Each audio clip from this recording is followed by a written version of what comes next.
반갑습니다. ESG 한성 고민수 대표입니다. 오늘 여러분과 함께 나눌 주제는 탄소 중립 성과 대시보드입니다. 단순히 탄소 배출량을 보고하는 수준을 넘어 어떻게 하면 실시간으로 감축 목표를 관리하고 성과를 낼 수 있는지 그 실무적인 방법론을 다뤄보려 합니다.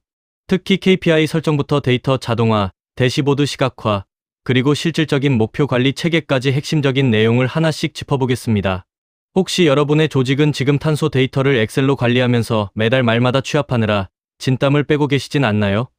왜 우리가 대시보드를 구축해야 하는지, 어떻게 하면 더 스마트하게 관리할 수 있을지 지금부터 15분간 집중해서 살펴보겠습니다. 이 강의는 탄소 중립 실무를 책임지고 계신 ESG, 환경, 에너지 관리 담당자분들을 위해 준비했습니다. 흔히 감축 의지는 높지만 막상 실행에 옮기면 어디서부터 손을 대야 할지, 지금 우리 목표 대비 잘 가고 있는지 실시간으로 추적하기가 어렵죠. 측정할 수 없으면 관리할 수 없다는 말은 ESG 경영의 진리입니다. 그래서 우리는 연 1회 보고하는 기존 방식을 버리고 상시 모니터링 체계로 넘어가야 합니다. 스프레드시트를 수동으로 만지는 시간은 줄이고 자동 연동을 통해 데이터 오류를 제거하는 것이 이번 강의의 핵심입니다. 전체적인 흐름은 KPI 설계, 데이터 수집 자동화, 시각화, 그리고 목표 대비 관리까지 4단계로 구성되어 있습니다. 자, 바로 시작해 볼까요? 강의를 마치고 나면 여러분은 크게 4가지 역량을 갖추게 되실 겁니다. 첫째, 우리 기업의 감축 목표와 직접 연결된 핵심 KPI를 설계하는 법을 익힙니다. 둘째, 여러 곳에 흩어진 탄소 데이터를 자동으로 수집하고 품질을 검증하는 파이프라인을 구축하는 법을 배우죠. 셋째, 경영진이 한눈에 파악할 수 있는 대시보드를 만드는 구성력을 갖추게 됩니다. 마지막으로 단순히 지표를 보는 것을 넘어 데이터 편차를 감지하고 조치로 연결하는 관리 기술까지 완성하게 됩니다. 지금 당장 여러분의 책상 위에 있는 데이터들을 어떻게 구조화할지 고민하며 하나씩 풀어가 보겠습니다. 전체 강의 목차를 살펴보겠습니다.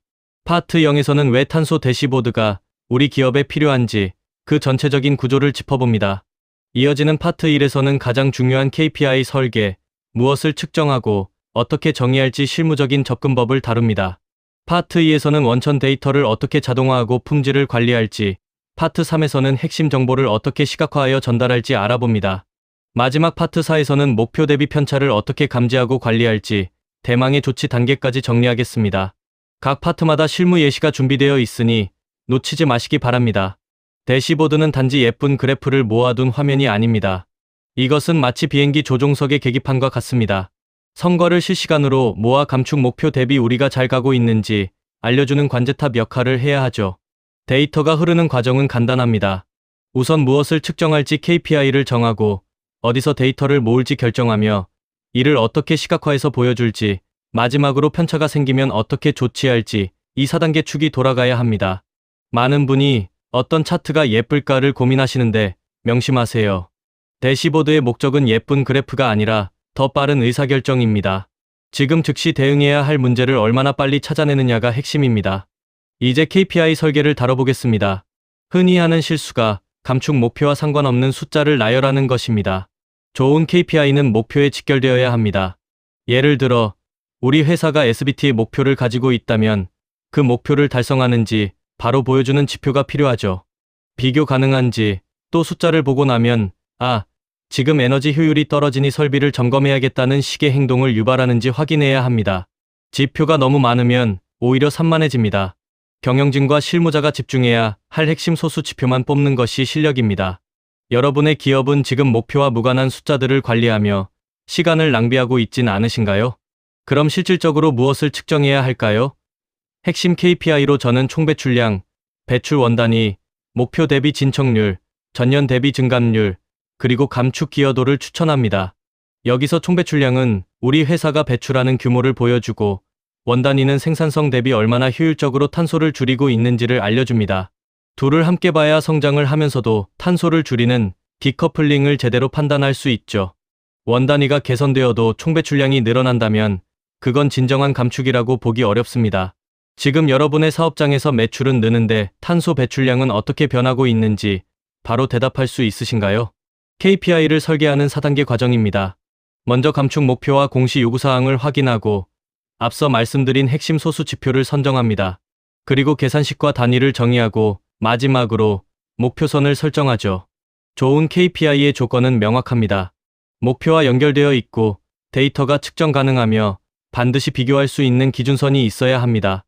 목표선 없는 KPI는 미완성이라는 점을 꼭 기억하세요. 팁을 하나 드리자면 처음부터 완벽하려 하지 말고 핵심 지표 57개로 시작하세요. 경영진이 보는 지표와 실무자가 보는 지표를 구분하는 것도 좋은 전략입니다. 실무에서 사용하는 KPI 정의표 예시입니다. 총 배출량, 원단위, 목표 진척률 같은 항목별로 계산식은 무엇인지, 집계 주기는 매달인지 분기인지, 그리고 목표선은 몇 %인지 명확히 적어두어야 합니다. 그래야 대시보드를 보는 사람들이 숫자를 의심하지 않고 바로 판단을 내릴 수 있습니다. 설계 체크리스트를 보세요. 산식과 단위가 명확한가? 데이터 원천이 지정되어 있는가? 스스로 질문해 보시기 바랍니다. 이 표를 한번 작성해 두면 보고할 때마다 데이터를 새로 찾느라 고생하는 일이 싹 사라질 겁니다.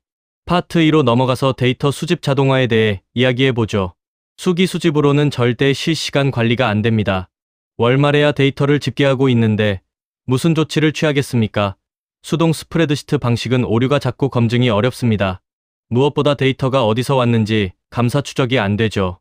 자동 연동을 도입하면 수집 즉시 데이터가 갱신되고 자동으로 오류를 체크하며 다수의 사업장 데이터도 한 번에 관리할 수 있습니다.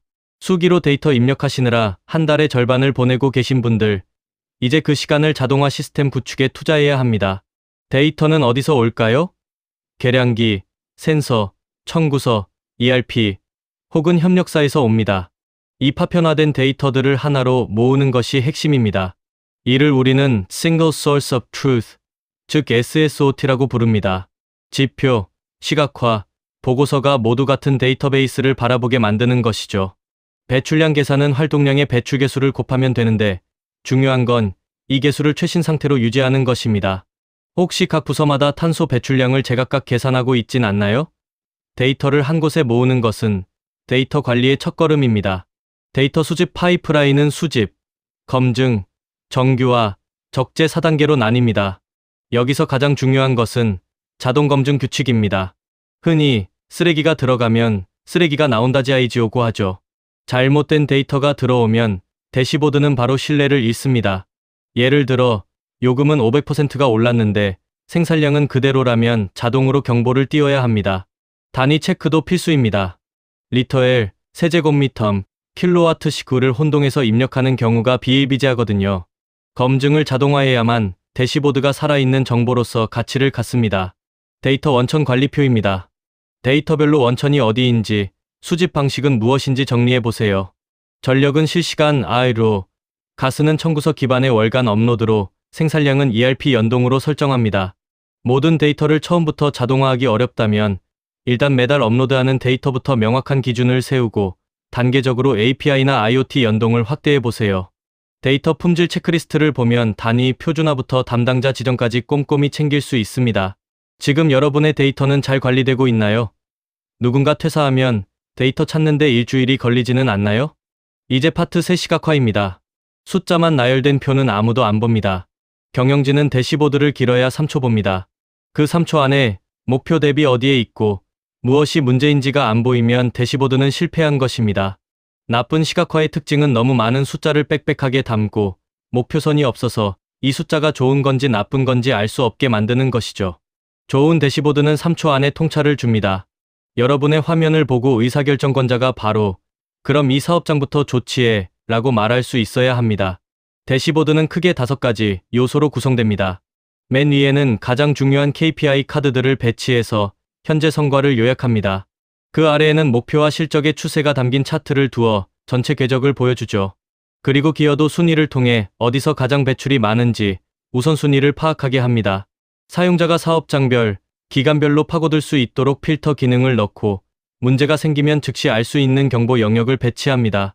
이런 구조로 대시보드를 그리면 경영진은 매번 똑같은 질문을 던질 필요가 없어집니다.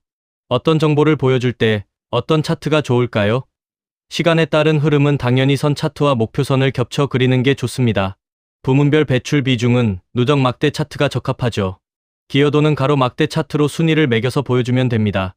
여기서 핵심은 한 화면에 하나의 메시지를 담는 것입니다. 차트가 너무 많으면 정보가 흩어집니다. 그리고 색상은 우리 기업의 브랜드 3색 안에서 절제하세요. 화려한 무지개색 차트는 전문성을 떨어뜨립니다. 단순함이 가장 강력한 전달력을 갖는다는 사실을 기억하세요. 실전 예시를 보겠습니다. 목표선과 실적을 겹쳐 그린 차트입니다. 회색 목표선 아래로 초록색 실적선이 가면 목표를 달성 중인 것이고 그 위로 튀어오르면 목표 미달인 것이죠. 아주 직관적이지 않나요? 5월 이후에 실적이 목표를 웃도는 현상이 발생했다면 보는 즉시 왜 이달의 배출량이 늘었지 하고 원인을 찾게 됩니다. 수치는 예시일 뿐이지만 이 화면을 보는 담당자는 누구나 위기감을 느끼고 대응책을 준비하게 됩니다. 차트 하나가 조직 전체의 행동을 바꾸는 힘을 갖게 되는 것이죠. 파트 4 목표 대비 관리입니다. 대시보드의 진짜 가치는 경보와 조치에서 나옵니다. 목표를 벗어날 때 자동으로 알림을 주는 체계를 만드세요. 단순히 숫자가 나빠졌다고 보고하는 게 아니라 담당자에게 메일이나 메신저로 즉시 통보되어야 합니다. 연말에 가서야 목표 미달을 알면 조치할 시간이 없습니다. 미리 정해둔 기준에 따라 알림이 오고 사전에 약속된 매뉴얼대로 행동하는 것, 이게 관리입니다. 여러분의 조직은 경보가 울리면 누가 무엇을 할지 매뉴얼로 정해져 있나요? 편차가 발생했을 때 무조건 조치부터 서두르면 안 됩니다. 먼저 원인 매트릭스를 확인하세요. 진짜 배출이 늘어난 것인지 아니면 데이터 입력 오류인지부터 확인해야 합니다. 만약 실제 배출이 늘었다면 감축 조치를 강화해야 하지만 데이터 문제라면 입력 방식을 고쳐야 하죠. 데이터 신뢰도가 낮은 상태에서 무조건 생산 공정을 멈추라고 하면 누가 따르겠습니까? 팁을 하나 드리자면 편차가 생기면 왜 데이터가 이렇게 튈까? 부터 검증하세요. 데이터 신뢰가 있어야 비로소 조치도 힘을 얻습니다. 성과관리표와 알림 규칙 예시입니다. 부문별로 목표와 실적을 적고 편차를 자동으로 계산해서 상태를 경보 또는 양으로 표시합니다. 예를 들어 편차가 3% 이상 발생하면 담당팀에 즉시 알림이 가게 설정하는 거죠. 매달 점검 루틴은 경보 항목을 확인하고 원인을 데이터 문제인지 실제 문제인지 분석한 뒤 조치를 배정하고 그 다음 달에 개선되었는지 확인하는 순서로 진행됩니다. 이게 일상이 되면 탄소 관리도 훨씬 체계적이 됩니다. 매월 반복되는 탄소 보고 이제 이렇게 시스템으로 해결해 보세요. 오늘 기억해야 할 핵심 요약 5가지입니다. 첫째, 대시보드의 목적은 빠른 의사결정입니다. 둘째, KPI는 반드시 목표에 연결되어야 합니다. 셋째, 데이터는 자동화하고 수시로 검증해야 합니다. 넷째, 시각화는 3초 안에 통찰을 줄 수 있게 하세요. 다섯째, 경보를 통해 조치와 연결하십시오. 어려운 개념 같지만 결국 우리가 하는 일은 데이터를 투명하게 관리해서 탄소 중립이라는 목표를 향해 조직이 바르게 가도록 나침반 역할을 하는 것입니다. 이 5가지만 기억해도 여러분의 탄소 관리 역량은 확실히 달라질 겁니다. 이제 마지막으로 다음 행동을 제안합니다. 완벽한 시스템을 구축하려고 1년을 기다리지 마세요. 당장 이번 주에 핵심 KPI 35개를 정의하고 목표선 하나를 긋는 것부터 시작하세요. 2주 안에 데이터 원천을 매핑하고 30일 이내에 경보 규칙을 하나만 만들어 보세요. 엑셀 한 장이라도 목표선이 그려진 순간 그것이 바로 대시보드의 시작입니다. 우리 기업이 나아갈 길을 함께 고민하는 여러분을 응원합니다. 지금까지 ESG 한성 고민수 대표였습니다. 감사합니다.